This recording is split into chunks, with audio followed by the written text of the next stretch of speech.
প্রধান উপদেষ্টার পদত্যাগের খবর ছড়িয়ে পড়ার পর থেকেই বাংলাদেশ সেনাবাহিনী নিয়ে মন গড়া মন্তব্য লিখছেন সামাজিক মাধ্যম ব্যবহারকারীদের কেউ কেউ। এসব ঘটনা বিবেচনায় জনগণকে গুজবে কান না দেওয়ার আহ্বান জানিয়েছেন বাংলাদেশ সেনাবাহিনী। শুক্রবার দুপুরে ভেরিফাইড ফেসবুক পেজে সচেতনতামূলক বিজ্ঞপ্তি দিয়ে লেখা এক পোস্টে আহ্বান জানানো হয়।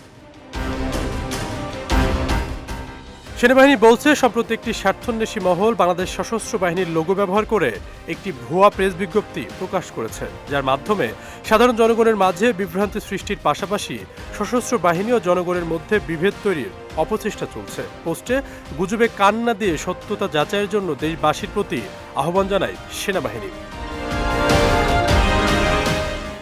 এর আগে গত ২১ মে ঢাকা সেনানিবাসের সেনা প্রাঙ্গণে অফিসার্স অ্যাড্রেস অনুষ্ঠানে সেনা কর্মকর্তাদের সঙ্গে বাহিনীর প্রধান ওয়াকারুজ্জামানের মানবিক করিডর, বন্দর ও সংস্কারের মতো বিষয় নিয়ে আলোচনার খবর দেশ বিদেশের গণমাধ্যমে প্রকাশিত হয়। রাজনৈতিক অস্থিরতার মধ্যে সেনাপ্রধানের অবস্থান আলোচনার খোরাক জুগিয়েছে। ওই অনুষ্ঠানে ঢাকায় অবস্থানরত সেনাবাহিনীর বিভিন্ন পর্যায়ের কর্মকর্তাদের পাশাপাশি অনেকে ভার্চুয়ালি যুক্ত হন। সেনাবাহিনীর বিভিন্ন পর্যায়ের একাধিক কর্মকর্তার বরাতে সংবাদ মাধ্যমে খবর প্রকাশিত হয়।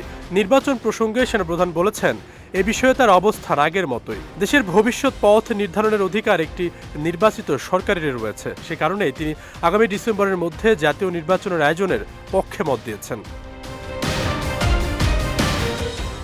সেই আলোচনায় মিয়ানমারের রাখাইন রাজ্যে মানবিক করিডোর নিয়ে সেনাপ্রধান বলেন, রাখাইন রাজ্যে মানবিক করিডোর বিষয়ে সিদ্ধান্ত একটি নির্বাচিত সরকার থেকে আসতে হবে এবং তা বৈধ প্রক্রিয়া অনুসরণ করেই করতে হবে। এখানে জাতীয় স্বার্থ দেখতে হবে, যা করার জাতীয় স্বার্থ রক্ষা করেই করতে হবে। যাই করা হোক না কেন, রাজনৈতিক ঐক্যমতের মাধ্যমেই সেটি বাস্তবায়ন করতে হবে।